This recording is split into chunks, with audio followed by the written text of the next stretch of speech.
ಆಹಾರ ಸಚಿವ ಮುನಿಯಪ್ಪ ಅವರು 5 kg ಅಕ್ಕಿ, ಉಳಿದಿರುವಂಥ 5 kg ಅಕ್ಕಿಯ ಬದಲು ಇಂದಿರಾ ಕಿಟ್ಟನ್ನು ವಿತರಣೆ ಮಾಡುವಂಥ ಘೋಷಣೆಯನ್ನು ಕೂಡ ಮಾಡಿದೆ. ಆದರೆ ಇದುವರೆಗೂ ಕೂಡ ಇಂದಿರಾ ಕಿಟ್ ಅನ್ನಭಾಗ್ಯ ಫಲಾನುಭವಿಗಳ ಕೈ ಸೇರಿಲ್ಲ. ಹಾಗಿದ್ರೆ ಇದು ಡಿಲೇ ಆಗ್ತಿರೋದಕ್ಕೆ ಕಾರಣ ಏನು ಅನ್ನೋದನ್ನು ಇವತ್ತಿನ ಈ ವಿಡಿಯೋದಲ್ಲಿ ನಾವು ನೋಡ್ತಾ ಹೋಗೋಣ. ನಾನೀಗಾಗಲೇ ಹೇಳಿದ ಹಾಗೆ ಅನ್ನಭಾಗ್ಯ ಬಡವರ ಪಾಲಿಗಂತೂ ಒಂಥರ ಅಕ್ಷಯ ಪಾತ್ರ ಇದ್ದ ಹಾಗೆ. ದುಡಿದು ಜೀವನ ಮಾಡೋದೇ ಕಷ್ಟ ಆಗಿರುವಂಥ ಸಮಯದಲ್ಲಿ ಸರ್ಕಾರನೇ ಮುಂದೆ ನಿಂತು 10 kg ಅಕ್ಕಿ ಕೊಡುವಂಥ ಕೆಲಸವನ್ನು ಮಾಡ್ತಿರೋದು ಬಡವರಿಗೆ, ಗ್ರಾಮೀಣ ಭಾಗದಲ್ಲಿರುವಂಥ ಕೂಲಿ ಕಾರ್ಮಿಕರಿಗೆ ಎಲ್ರಿಗೂ ಕೂಡ ಒಂದು ರೀತಿಯ ಆಸರೆ. ಆದರೆ ಆರಂಭದಿಂದನೂ ಕೂಡ 10 kg ಅಕ್ಕಿಯನ್ನು ಕೊಡೋದಕ್ಕೆ ರಾಜ್ಯ ಸರ್ಕಾರಕ್ಕೆ ಸಾಧ್ಯ ಆಗಿಲ್ಲ. 5 kg ಅಕ್ಕಿ ಕೊಡ್ತಿತ್ತು. ಉಳಿದಿರುವಂಥ 5 kg ಅಕ್ಕಿಗೆ 170 ರೂಪಾಯಿ DBT ಮೂಲಕವಾಗಿ ಅನ್ನಭಾಗ್ಯ ಫಲಾನುಭವಿಗಳ ಖಾತೆಗೆ ನೇರವಾಗಿ ಜಮಾ ಮಾಡಲಾಗ್ತಾ ಇತ್ತು. ಆದರೆ ಈ ಹಣವನ್ನು ಕೂಡ ಜಮಾ ಮಾಡೋದಕ್ಕೆ ತಾಂತ್ರಿಕ ಸಮಸ್ಯೆ ರಾಜ್ಯ ಸರ್ಕಾರ ಎದುರಿಸ್ತಾ ಇತ್ತು, ಆಹಾರ ಇಲಾಖೆ. ಸೊ ಈ ಕಾರಣಕ್ಕಾಗಿ ಅಕ್ಕಿಯ ಬದಲು ಹಣ ಕೊಡ್ತಾ ಇತ್ತು, ಹಣದ ಬದಲೀಗ ಇಂದಿರಾ ಕ್ಯಾಂಟೀನನ್ನು ಕೊಡೋದಕ್ಕೆ ರಾಜ್ಯ ಸರ್ಕಾರ 1 ವರ್ಷದ ಹಿಂದೆ ನಿರ್ಧಾರ ಮಾಡಿತ್ತು. ಆದರೆ ಇದುವರೆಗೂ ಕೂಡ ಇಂದಿರಾ ಕಿಟ್ಟನ್ನು ಜನಸಾಮಾನ್ಯರು ಅಂದರೆ ಈ ಒಂದು ಅನ್ನಭಾಗ್ಯ ಫಲಾನುಭವಿಗಳ ಕೈಗೆ ಮುಟ್ಟಿಸೋದಕ್ಕೆ ರಾಜ್ಯ ಸರ್ಕಾರಕ್ಕೆ ಸಾಧ್ಯ ಆಗಿಲ್ಲ. ಈ ಒಂದು ಇಂದಿರಾ ಕಿಟ್ನಲ್ಲಿ ಏನೇನಿರುತ್ತೆ ಅನ್ನೋದನ್ನು ನೋಡೋದಾದರೆ ತೊಗರಿಬೇಳೆ ಅಥವಾ ಹೆಸರುಕಾಳು ಬೇಳೆ, ಅಡಿಗೆ ಎಣ್ಣೆ, ಸಕ್ಕರೆ ಮತ್ತು ಉಪ್ಪು, ಈ ದವಸ ಧಾನ್ಯಗಳ ಆ ಒಂದು ಮೆನು ಏನಿದೆ ಅದು ಅವಾಗವಾಗ ಬದಲಾಗ್ತಾ ಇರುತ್ತೆ. ಅಂದರೆ ಅನುಗುಣಕ್ಕಾಗಿ ಯಾವ ಆಹಾರ ಪದಾರ್ಥ ದಾಸ್ತಾನು ಹೆಚ್ಚಿದೆ ಅಂಥ ಪದಾರ್ಥಗಳನ್ನು ಈ ಒಂದು ಕಿಟ್ನಲ್ಲಿ ಸೇರ್ಪಡೆ ಮಾಡಿ ಫಲಾನುಭವಿಗಳ ಕೈಗೆ ಮುಟ್ಟಿಸೋದಕ್ಕೆ ರಾಜ್ಯ ಸರ್ಕಾರ ಸಿದ್ಧತೆಯನ್ನು ಮಾಡಿಕೊಂಡಿರುವಂಥದ್ದು.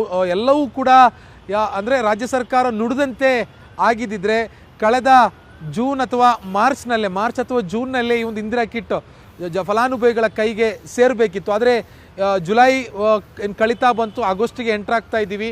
ಆದರೂ ಕೂಡ ಈ ಒಂದು ಇಂದಿರಾ ಕಿಟ್ಟನ್ನು ಫಲಾನುಭವಿಗಳಿಗೆ ಮುಟ್ಟಿಸೋದಕ್ಕೆ ಆಹಾರ ಇಲಾಖೆಗೆ ಮತ್ತು ರಾಜ್ಯ ಸರ್ಕಾರಕ್ಕೆ ಸಾಧ್ಯ ಆಗಿಲ್ಲ. ಇದಕ್ಕೆ ಮುಖ್ಯ ಕಾರಣ ಏನು ಅಂತಂದರೆ ಇನ್ನೂ ಕೂಡ ಟೆಂಡರ್ ಪ್ರಕ್ರಿಯೆ ಸಂಪೂರ್ಣವಾಗಿ ಮುಕ್ತಾಯ ಕಾಣದೇ ಇರೋದು, ಮತ್ತು ಈ ಒಂದು ಆಹಾರ ದವಸ ಧಾನ್ಯ ಪದಾರ್ಥಗಳನ್ನು ಶೇಖರಣೆ ಮಾಡೋದಕ್ಕೆ, ದಾಸ್ತಾನು ಮಾಡೋದಕ್ಕೆ ಒಂದು ಗೋಡೌನ್ ಏನಿದೆ ಅದರ ಕೆಲಸ ಕಾರ್ಯಗಳು ಕೂಡ ರಾಜ್ಯಾದ್ಯಂತ ಇನ್ನೂ ಕೂಡ ಮುಕ್ತಾಯ ಆಗದೇ ಇರುವಂಥ ಕಾರಣಕ್ಕಾಗಿ ಇಂದಿರಾ ಕಿಟ್ಟನ್ನು ಜನರ ಕೈಗೆ ಕೊಡೋದಕ್ಕೆ ಸಾಧ್ಯ ಆಗ್ತಾಯಿಲ್ಲ. ಅನ್ನಭಾಗ್ಯದ ಜೊತೆಗೇ ಬಹಳ ಉಪಯುಕ್ತವಾಗಿರುವಂಥ ದವಸ ಧಾನ್ಯಗಳು, ಉಪ್ಪು, ಸಕ್ಕರೆ ಮತ್ತು ಅಡಿಗೆ ಎಣ್ಣೆ ಇವೆಲ್ಲವನ್ನು ಕೂಡ ಉಚಿತವಾಗಿ ಫಲಾನುಭವಿಗಳಿಗೆ ಕೊಡುವಂಥ ಈ ಇಂದಿರಾ ಕಿಟ್ಟನ್ನು ಆದಷ್ಟು ಬೇಗ ಕೊಡಬೇಕು ಅನ್ನುವಂಥ ಬೇಡಿಕೆಗಳು ಸಾರ್ವಜನಿಕ ವಲಯದಿಂದ ಕೇಳಿ ಬರ್ತಾ ಇದೆ. ಒಂದೊಮ್ಮೆ ಈ ಟೆಂಡರ್ ಪ್ರಕ್ರಿಯೆ ಮತ್ತಷ್ಟು ಡಿಲೇ ಆದರೆ ಆಗಸ್ಟ್ ಸೆಪ್ಟೆಂಬರ್ನಲ್ಲೂ ಕೂಡ ಇಂದಿರಾ ಕಿಟ್ ಜನಸಾಮಾನ್ಯರ ಕೈ ಸೇರೋದಿಲ್ಲ. ಅಂದರೆ ಹೆಚ್ಚು ಕಮ್ಮಿ 1 ವರ್ಷ ಆಗುತ್ತೆ ಈ ಒಂದು ಘೋಷಣೆ ಯೋಜನೆ ಮಾಡಿ. ಆದರೂ ಕೂಡ ರಾಜ್ಯ ಸರ್ಕಾರಕ್ಕೆ ಹೇಳಿದಂಥ ಡೆಡ್ಲೈನ್ ಹಾಕಿರುವಂಥ ಸಮಯದ ಒಳಗಾಗಿ ಈ ಒಂದು ಇಂದಿರಾ ಕಿಟ್ಟನ್ನು ಜನಸಾಮಾನ್ಯರ ಕೈಗೆ ಕೊಡೋದಕ್ಕೆ ಸಾಧ್ಯ ಆಗ್ತಾ ಇಲ್ಲ. ಆದಷ್ಟು ಬೇಗ ಈ ಒಂದು ಕಿಟ್ಟನ್ನು ನಮಗೆ ಕೊಡಬೇಕು, ಇದರಿಂದ ಭಾಳ ನಮ್ಗೆ ಅನುಕೂಲ ಆಗುತ್ತೆ. 5 kg ಅಕ್ಕಿ ಸಾಕು, ಉಳಿದಿರುವಂಥ ಇಂದಿರಾ ಕಿಟ್ ಸಿಕ್ಕರೆ ನಾವು ಜೀವನ ಮಾಡೋದಕ್ಕೆ ನಮಗೆ ಅನುಕೂಲ ಆಗುತ್ತೆ ಅನ್ನುವಂಥ ಒಂದು ಮಾತುಗಳನ್ನು ಸಾರ್ವಜನಿಕರು ಹೇಳ್ತಾ ಇರುವಂಥದ್ದು.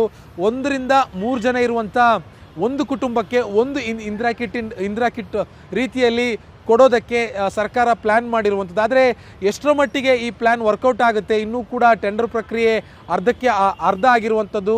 ಗೋಡೌನ್ ಇನ್ನೂ ಕೂಡ ಎಲ್ಲ ಕಡೆ ಬಿಲ್ಟ್ ಆಗಿಲ್ಲ, ನಿರ್ಮಾಣ ಆಗಿಲ್ಲ. ಮತ್ತು 1 ರಿಂದ 3 ಜನ ಇರುವಂಥ ಒಂದು ಕುಟುಂಬಕ್ಕೆ ಒಂದು ಇಂದಿರಾ ಕಿಟ್ ಅಂತಂದರೆ ಯಾವ ರೀತಿ ಇದು ವರ್ಕೌಟ್ ಆಗುತ್ತೆ ಅನ್ನುವಂಥದ್ದು ಈ ಇಂದಿರಾ ಕಿಟ್ಟನ್ನು ಕೊಟ್ಟು ಬಳಿಕವಷ್ಟೇ ಹೇಳೋಕ್ಕೆ ಸಾಧ್ಯ. ಅದು ಏನೇ ಇದ್ರೂ ಕೂಡ ಸರ್ಕಾರ ಈ ಕಿಟ್ಟನ್ನು ಆದಷ್ಟು ಬೇಗ ಫಲಾನುಭವಿಗಳ ಕೈ ಸೇರಿಸಬೇಕು ಅನ್ನುವಂಥ ಆಶಯ ನಮ್ಮದು. ನಿರ್ಭೀತ, ನಿಷ್ಪಕ್ಷಪಾತ, ವಿಶ್ವಾಸಾರ್ಹ ಸುದ್ದಿಗಳಿಗೆ ಮತ್ತೊಂದು ಹೆಸರಾಗಿರುವಂತ News18 ಕನ್ನಡ ಈಗ ಆಪ್ನಲ್ಲೂ ಲಭ್ಯವಿದೆ. ದಯವಿಟ್ಟು ಇಲ್ಲಿರುವ QR ಕೋಡ್ ಅನ್ನ ಸ್ಕ್ಯಾನ್ ಮಾಡಿಕೊಂಡು ಆಪ್ ಅನ್ನ ಡೌನ್ಲೋಡ್ ಮಾಡೋದಕ್ಕೆ ಮರಿಬೇಡಿ. ನಿಮ್ಮ ಬೆಂಬಲ ಹೀಗೆ ಸದಾ ನಮ್ಮೊಂದಿಗಿರಲಿ. ಧನ್ಯವಾದ.